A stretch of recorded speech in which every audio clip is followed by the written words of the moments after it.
Hello, my name is Lily Rosenstrike, and I'm the publisher and creative director at Kalaniot Books. First of all, I really want to thank Erica Summers at Broad Art for this opportunity. It's really fun for us to meet our Pennsylvania neighbors. So we're Kalaniot Books, and we're relatively new. We published our first book in 2020.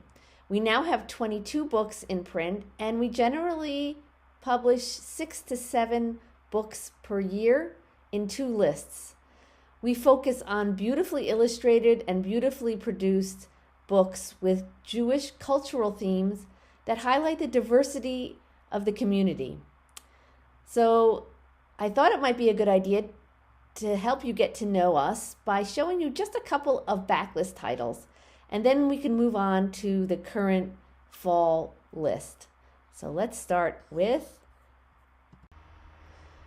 The Very Best Sukkah, a story from Uganda. Sukkot is Shoshi's favorite Jewish holiday. She and her brothers love to decorate their sukkah, the hut where her family will celebrate. But who will win the Ugandan Abiyudaya community's annual sukkah contest? While only one sukkah can be the best, everybody wins when neighbors work together. This beautiful book by Shoshana Nambi with illustrations by Moran Yogev is definitely a book about a Jewish holiday, this holiday of Sukkot. But it is also about community and a very unique culture in Uganda. At Kalaniot Books, we strive to provide a mirror for Jewish kids to see the richness of their Jewish culture. But our aim is also to create a window for others to see not only that diversity within the Jewish community, but also maybe to recognize that in many cases, there are things that we all have in common. This book was very well received. It won the National Jewish Book Award. It received a starred review from School Library Journal. It was a Junior Library Guild selection. It was nominated by Bank Street Books for their annual list. It was a Sidney Taylor Honor Book. So the book was very well received, and we were very proud to have published it. But now I want to show you a little bit about what makes up a Kalaniot book. Before we go any further, though, let me just stop right here and take a closer look at what makes a Kalaniot book special. Because I can talk about windows, and I can talk about mirrors, and I could talk about interesting cultural references, but when we talk about children's books, what we're really talking about is a great story that kids want to read. So how do we accomplish a great story that kids want to read, but at the same time include all this cultural information that's interesting and that really makes people think? Well, first of all, at Kalaniot Books, we start with the great story. That's a given. And the stories that we publish are stories that are written by people who have lived the lives of the stories. In other words, these are accurate stories. These are stories written by people who know the culture, who know the traditions. So that's where we start. The story itself is kept very, very light. We like to have an interesting and fun story, an easy to read story, a story that kids can relate to. So what do we do with all those cultural details? Where do we get them in? Well, first of all, we put them in the illustrations. That's a given.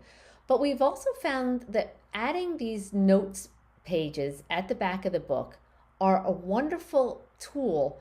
It allows adult readers the ability to explain these unfamiliar details to younger listeners at a time that's appropriate to them. In other words, a young child might not be able to understand a lot of nuance, but an older child might. And then an older child or an actual reader can explore this stuff on their own. In this case, we've included information about the Abiyudaya community, the history, the details of the traditions. We always have a glossary. Many of our books include words that are not English, that are related to the original culture. So we add that in. In this case, we have some information about the Abiyudaya's love of music. They have a really rich cultural musical tradition. So we've added that in. And then if people want to go further, we have housed on our website free downloadable activity guides. So you can explore these themes further. And these are reproducible, so librarians can use them. Librarians that we've heard love these things. There are discussion questions. This book has something called Map Math, where you can take a ruler and measure how far you are from Uganda. There's a recipe. They're all different, and they're free and downloadable. So that's just a little of what makes a Kalaniot book really special. We do put a lot of effort into these elements. So the next book on our backlist introduction is The Hedgehog Who Said, "Who Cares?" from the Spring, written by Neri Aluma and illustrated by Amit Trainin. When Hedgehog builds his hut in the middle of the road, his neighbors, Rabbit and Mouse, are upset that they are unable to pass. "Who cares?" says Hedgehog.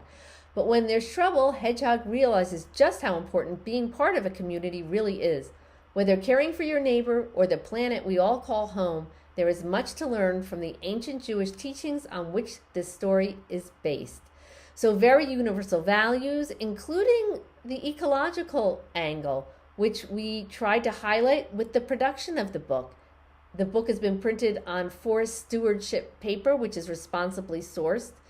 It's been printed with soy inks, so no petroleum, and the film on the cover is biodegradable. So we really tried to keep the theme with the production on this book.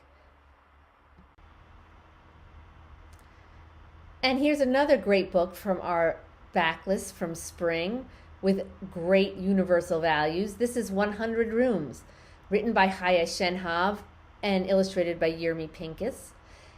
It's really fun.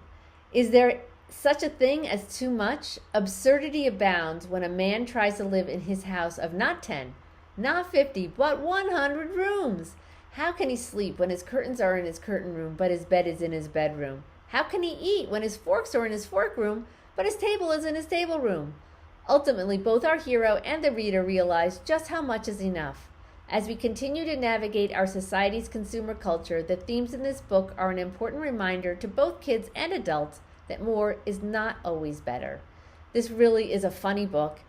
It's got beautiful art. You can see the reviews have been very positive. We've also used some high production value methods in this book. It's been printed on a UV press, which allows for the ink to dry between applications, so it sits right on top, and the color is just super vibrant. We've used a really vintage paper to make it look retro, give it that retro look, and it's been designed in and manufactured in the U.S. To capture these unique production techniques.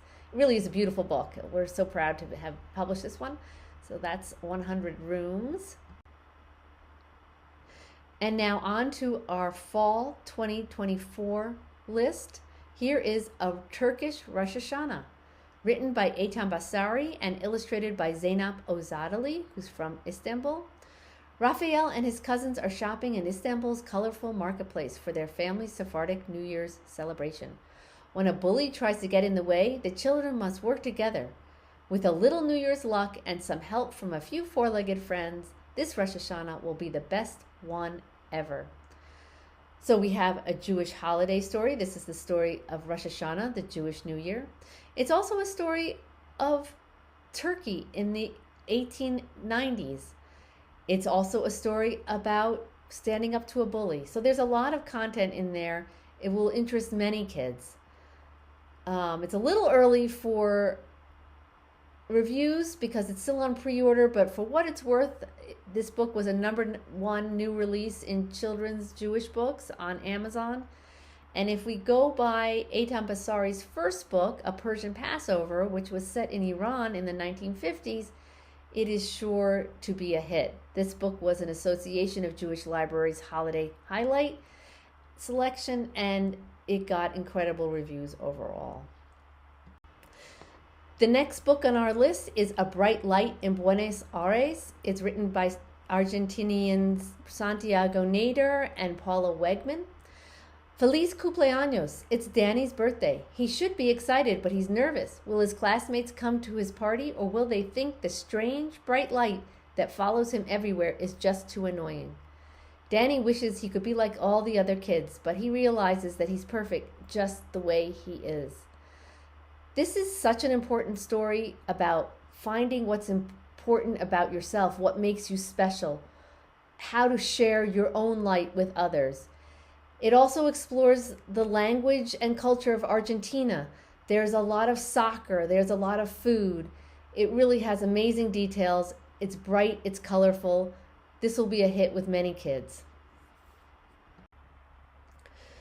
And finally, the last book on our list, Uri and the King of Darkness, a Hanukkah story. Written by Nati Bayat and illustrated by Carmel Ben Ami. Uri and his sister battle the evil king of darkness. Their courage and spirit bring the light of Hanukkah to the world around them. Nati Bayat's lilting verse and Carmel Ben Ami's appealing illustrations promise to make this a heartwarming Hanukkah favorite. This book really is beautiful. It's a lovely story. It's a story about being strong. It's a story about working together. It's a story about using your creativity to overcome your fear. These days, the world is a very scary place for kids. This kind of story really opens up an opportunity for conversation about those fears.